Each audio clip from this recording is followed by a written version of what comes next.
Order! Order! You are an incorrigible delinquent at times. Behave yourself, man! What that special place in hell looks like for those who promoted Brexit without even a sketch of a plan how to carry it safely. I think it was deliberately provocative, I have to say, very disrespectful to those of us who voted to leave the European Union. He should reflect on what he had to say. We'll be asking what Mr Tusk was up to at such a sensitive time in the negotiations. Theresa May returns to Brussels for negotiations over Brexit. The President of the European Council stands accused of insulting British politicians. Earlier today, Donald Tusk said there was a special place in hell for Leave-supporting politicians. Those were his words. As our political editor Laura Koonsberg reports from Brussels, the remarks raised the temperature in what are already high-stakes negotiations, not least over the vexed question of the so-called backstop, designed to prevent a hard border between Ireland and Northern Ireland. What's coming into view? A budge? A move? A sign of compromise? Taoiseach, good morning. Might you be willing to budge on the backstop? Not so fast. Hardly hidden fury from the EU president after claiming he wants to make peace. I've been wondering what that special place in hell looks like for those who promoted Brexit without even a sketch of a plan how to carry it safely. But lurking under that obvious anger at Leave campaigners, an invitation to the UK. Come forward with a solution for the so-called backstop. The guarantee against a hard Irish border. Give us a believable guarantee for peace in Northern Ireland, and the UK will leave the EU as a trusted friend. I strongly believe that a common solution is possible. But he must have known full well, as the Irish leader joked,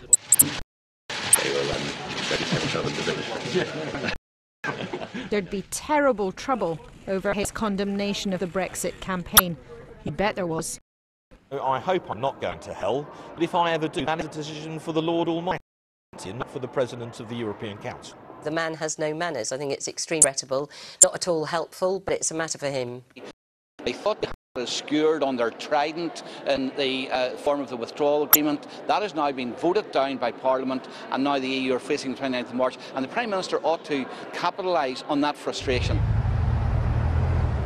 But the Prime Minister has to wind her way through, and the arguments start and end in Belfast. MPs rejected her Brexit deal because they hate a nugget of it, the backstop, where if there was no big trade deal done in time, Northern Ireland would stay much more closely tied to the EU. The Prime Minister has promised she will get a change, and the allies she needs in Parliament demand it. The backstop needs to be replaced, and that is her mandate, and that's what I expect her to take to Brussels. But on the other side of the deep divide here, others angrily adamant the backstop has to stay. The British Prime Minister has come here empty-handed, with the same old rhetoric, with no plan, no credibility, and frankly no honour. But with all those rival tribes around the continent, opening up a path to agreement in Brussels seems far away. The Prime Minister will be the one walking into all this tomorrow. At a time of hot tempers, it's cool compromise that's needed if she's to find a way through Belfast, the demands of the Brexiteers, and Brussels. And remember, Theresa May has promised a reluctant Parliament that she can persuade this pair of firm friends to change their minds. But I'm repeating myself by saying we are sticking to the line. The withdrawal agreement, let's not forget, is already a compromise. It's been agreed by 28 governments, including the UK government, and we very much stand by it. Do you agree with Donald Tusk that there is a special place in hell for Brexiteers who didn't have a plan? I believe in heaven, and I have never seen the hell apart during the time I was doing my job here. It's a hell. it won't be funny for either side if there's no way to agree. Was it appropriate for Donald Tusk to use the tone he did to talk about British politicians? We are due to leave the European Union in 50 days, with or without a deal. And the Prime Minister has a Parliament to convince, a policy to try to change, and promises, big and serious promises, she needs to keep. Laura Kunsberg, BBC News, Brussels. Well, our Europe editor Katja Adler is in Brussels for us. Katja, people will be wondering what on earth Mr. Tusk was playing at, especially at such a sensitive time. Well, yes, George, let me introduce you to Donald Tusk. So he's the president of the European Council, and that means that here in Brussels, he represents all the 27 EU countries, though he doesn't really have much influence over them, and he certainly wasn't speaking for all of the EU today. He's known here in Brussels as quite as an emotional politician, someone who enjoys public attention and who occasionally has the tendency to seriously misjudge his words. Now, musing at a press conference about the architects of Brexit going to hell certainly calls his judgment into question, and there are concerns in Europe this evening of the possible consequences of his statement, certainly on the eve of the Prime Minister's arrival here in Brussels, and considering the delicate political dance she's trying to pull off at home, it wasn't helpful. That said, EU leaders are frustrated with the Brexit process. Ask Angela Merkel or Emmanuel Macron, and they think the UK voted for Brexit and has since looked here to Brussels to make its departure workable and painless.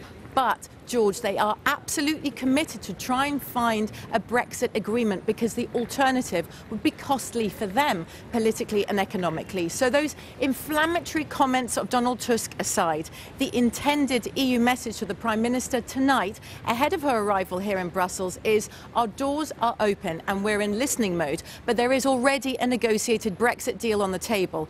If you want to make changes to it, then it's up to you to make those changes palatable to us in the EU and also to the majority of your MPs. Katja, many thanks.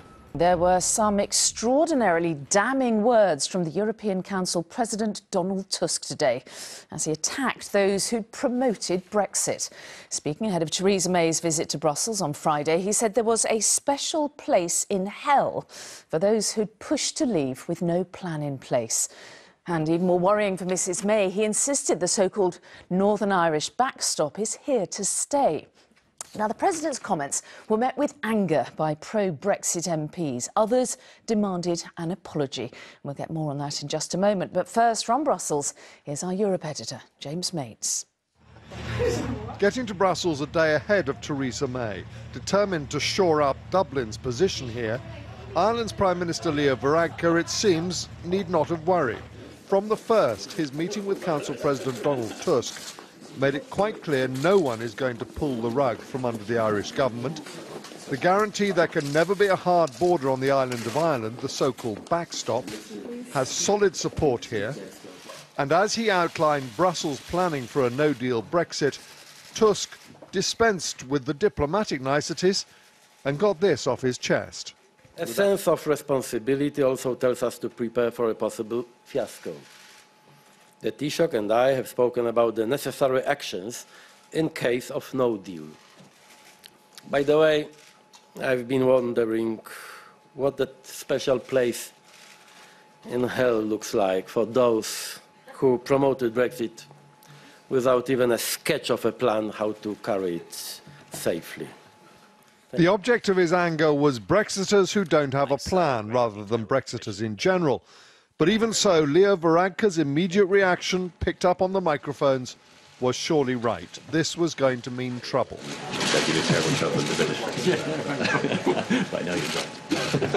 Winning the public relations battle here, Varadkar presented a giant card from an Irish family thanking Brussels for their support of Ireland, and then insisted that if Brexit goes wrong, he won't be the one to blame. The threat of no deal is not a threat that the European Union is making. It's not a threat that Ireland is making. This March 29th deadline is a deadline set in Britain by Britain. And from Jean-Claude Juncker, what did he think about Tusk's vision of a special place in hell? And I have never seen the hell apart during the time I was doing my job here. It's a hell. And a report from our Europe editor, James Mates. Well, our political correspondent, Carl Dinnan, is in Downing Street for us now. So, Carl, what's been the reaction then to Mr Tusk's comments? Well, broadly the kind of reaction that Mr Tusk might have expected and that indeed he may well have wanted to provoke. The Prime Minister herself is back here this evening, but she was in Belfast this morning when he made the comments, meeting political leaders there, and her spokesman said that Donald Tusk would be the one to answer as to whether or not he thought these comments were really helpful. That was a pointed remark, but I think there is deeper annoyance than that really in Downing Street, although it was up to the DUP leader Arlene Foster in Belfast this morning to be more forthright. I think it was deliberately provocative, I have to say, very disrespectful to those of us who voted to leave the European Union. He should reflect on what he had to say. Here, ministers have taken to social media to describe the remarks variously as arrogant, out of order, inflammatory and unprofessional, though one minister went further in private, saying they were just stupid.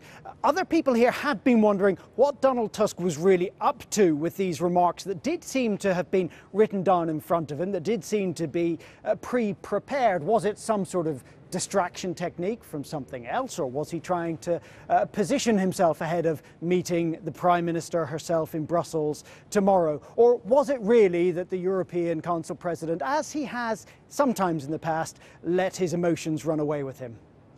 OK, Carl Dinnan in Downing Street, thank you. Going nowhere fast. At least that's according to the European Council President Donald Tusk, who's vented his bitter fury with Brexiteers, declaring that those who promoted Brexit without a plan of how to carry it out safely deserved a special place in hell. His anger triggered by the continuing impasse over the Northern Ireland backstop. Theresa May spent the day in Belfast discussing precisely that with Northern Ireland's political leaders, although the Irish Prime Minister, Leo Varadkar, is under pressure to find a solution too. Our political editor, Gary Gibbon, is in Dublin. Gary. I don't think Donald Tusk had any illusions how the sort of language he was using would go down with pro-Brexit politicians and newspapers, and there duly were thunderclaps across the Twitter sphere. I think what he was trying to do primarily, he often speaks quite emotionally, was show the love to his guest in Brussels, Leo Varadkar, and show that Brussels really did get the sensitivity of the Northern Ireland border issue. He was, of course, talking about the safety issues related to Brexit. He was talking there about the Northern Ireland border issue. I think in all this noise, one of the things we slightly lost sight of was the other thing he said. He's been seen as almost the last person holding a candle for the idea that Britain might stay inside the EU in the whole sort of Brussels circles. And he almost snuffed that candle out today. He seemed to give up any hope pretty much in the idea Britain might stay in, and he pitched the blame pretty much at Jeremy Corbyn as well as Theresa May. Theresa May comes here to Dublin on Friday. I think it's fair to say they are not awaiting that visit with bated breath. They don't think she has a plan, and if they were to make any move towards her, I think they would do it very, very late in the day, in a process that has already crashed through just about every single deadline that's been set. With talk swirling of the EU about to put pressure on Dublin to make concessions over Brexit, Leo Varadkar came to Brussels looking for a big gesture of support. The European Council President Donald Tusk gave it, though not before he made a swipe at Jeremy Corbyn, for in his eyes, failing to give leadership to those in Britain who wanted to stay in the EU. At the moment, the pro-Brexit stance of the UK Prime Minister and the leader of the opposition rules out this question. Then there was this attack on pro-Brexit politicians who backed leave with little thought for how it might require border posts to go up on Ireland's border with Northern Ireland. By the way, I've been wondering what that special place in hell looks like for those who promoted Brexit without even a sketch of a plan how to carry it safely. Thank you. Thank you again. As they left the stage, the microphones picked up this aside from a smiling Leo Varadkar. They will give you a terrible shot at the village. Right now. In Dublin, you sense after decades of warming relations between the Republic and Britain, Brexit is stretching patience and goodwill. All well with you? Okay. Yeah, mustn't grumble. Are we actually seeing creeping in a new resentment, maybe anger about Britain? Well, you know, that is coming back. into the everyday thinking. You're hearing it, conversation? Oh yeah, there's no doubt about it, and people are saying things that we hadn't heard for 25 years. The damn Brits, or worse. Yeah, and I think it's probably vice versa too. I mean, I think probably English people are saying, oh, these Irish, they're blocking this, and we would have a deal without it, and that's unhelpful. You worry where that goes? I do. I mean, is she hoping to get Labour MPs? Is she hoping the Brexiteers that she'll outblink them? Who does she think is going to shift? Broadcaster Ivan Yates says he thinks a lot of his audience are terrified and resentful of Brexit. So now I'm all yours. So I have a bad back. So I'd stay down here. There's an element to the green jersey about this, that we're kind of supporting our own boys and girls in this. So I would say added to the anxiety and uncertainty is a little bit of a kind of annoyance with the Brits. In Brussels, Leo Varadkar and Jean-Claude Juncker admired a thank you card sent to Europe with love from Ireland. But at the very top of government in Dublin, they worry the love in here could turn sour if it's a no-deal Brexit. The EU demanding border checks between two regulatory systems, north and south. If it happened, everyone would be saying on the Friday, our position is no border. EU would say it, Irish government would say it, the British government, Theresa May, would be saying it. The EU people would on Monday morning be having a meeting to see how we're going to regulate it. How you could put it in there. That's good. That's what's going. And you'd be under enormous pressure as a country. Of course. If Britain leaves the EU without a deal, things could flip very quickly, couldn't they? Other EU countries could get nasty with Ireland. Well, they would. I mean, they would, because they would see that the island of Ireland is a way around pricing arrangements that are doing detrimental damage to them. There'd be checks on your goods, stopping them going into the EU. Because you can imagine. The British Prime Minister has come here empty-handed. We're looking at a position there where there is a possibility of a no-deal situation, something that our party does not want to see happen. The backstop needs to be replaced. The European Union with no deal. There's only one option here. The discordant voices of the Northern Ireland parties after meetings with Theresa May at Stormont this morning. But Theresa May's next visit will be to Dublin to test what changes Leo Varadkar could contemplate on the backstop. Would any kind of time limit, several years perhaps, work? The room for manoeuvre for the whole of the European Union, including Ireland, is very small on that. Not just because of electoral concerns, although the Taoiseach would be vulnerable to anything that would be seen to undermine the Good Friday Agreement and the Irish dimension of it, but it's also a matter of fundamental principle that the Good Friday Agreement is one of the two great peace processes of modern history, the other one being the European Union itself, although that isn't often recognised in the British debate. I think there's no problem saying that the backstop should be temporary, but if you put a time limit on it? No, you can't put a time limit. Even if it's quite a few years? No, you can't, unfortunately. Nobody trusts the British to stick with it? Well, the Boundary Commission was in 1925 and we trusted them, but I don't want to go back to that. For 2 decades, Ivan Yates was a member of the Dáil in Leo Varadkar's party. I was Minister for Agriculture and President of the European Council, so I understand how both Europe and British politics work. I think there is a tendency that at the end of the day, a deal will be done. You're back on air, I think. I think so. Thank you, Ivan. OK, I hope that worked for you. 3, 2, 1, go. Trinity College Dublin Athletics Club training night. You don't sense they'll be lining the streets with flags when Theresa May turns up on Friday. Do you think Leo Varadkar's got room to give us some significant concessions, or the Irish people don't want him to? I don't think the border is negotiable. I think that's what it comes down to. There's got to be a backstop forever. There can't be a border, end of, that's... How do I start? There can't be a border. Ireland's peace relies on it. He should try and very much stick to the way the deal is and not deviate too much from what is already in. I'm doctor, so I was thinking of applying to a training scheme in the UK, and I suppose it would maybe give me second thoughts about it. Because you're not sure you'll be let in, or you're not sure you want to go? Not sure I want to go. Changed your view of the country a bit? A little bit. Dublin is waiting to see what, if anything, MPs will really back. This week's talks look like being a moment when little changed, except the ticking clock.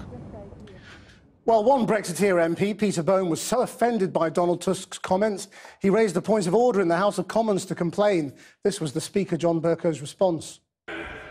I was not hitherto conscious that the honourable gentleman, the member for Wellingborough,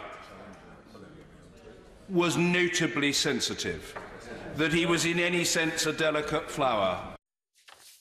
And Mr Bone joins us now from Westminster. Why are you so upset? I mean, Donald Tusk was talking about the clueless Brexiteers who didn't have a plan. You're not one of those, are you? I think the reason to be upset, and I'm surprised that I haven't heard any condemnation from your reporter on it, is to suggest reporters that, don't condemn things, they just report them. Well, if somebody's saying there's a special place in hell for anyone, that should really be taken as a very serious point. It should not, people should not be going around saying that. It is hugely offensive. Imagine if I had said that about Donald Tusk. Your programme will be hounding me. But are you now. saying you're one of those people who didn't have a plan? It's, but he was talking about a subset of Brexiteers. No, not all Brexiteers, just the ones who didn't have a clue where they were going. Are you one of those? It doesn't matter what you say. He said that there was a special place in hell for some Brexiteers. That is completely unacceptable language, and I'm amazed that you don't think it is unacceptable. It's hugely offensive. If I'd said that about Donald Tusk, you would be absolutely on my back at the moment, demanding an apology and demanding that I resign from the Conservative Party. This seems to be not a very balanced. I would expect Theresa May... This kind of delicate reaction is not very... I expect Theresa May would ask for an apology, Donald Tusk, before talking to him. I certainly would if I was Prime Minister. The Prime Minister's had to put up with so many insults. She's a Brexiteer. So why can we allow these people to say these awful things? They lose the argument, so they start insulting Brexiteers. They're insulting, basically, people who voted for Brexit. Well, maybe it means there is no compromise to be had. Maybe it means they've had enough. Well, the point is, it's been very clear for a long time, since the House of Commons voted for Article 50, that the situation will be, if the EU is so difficult and intransigent and won't do a deal with us, what we will do is leave on WTO rules.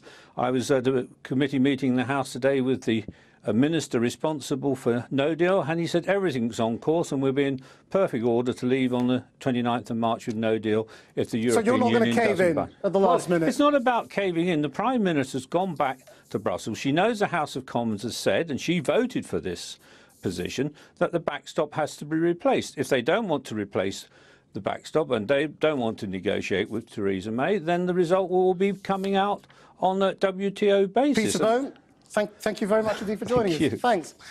Now to Belfast, where the Prime Minister was meeting politicians. One of them, the Deputy Leader of Sinn Féin, Michelle O'Neill, and she joins me now.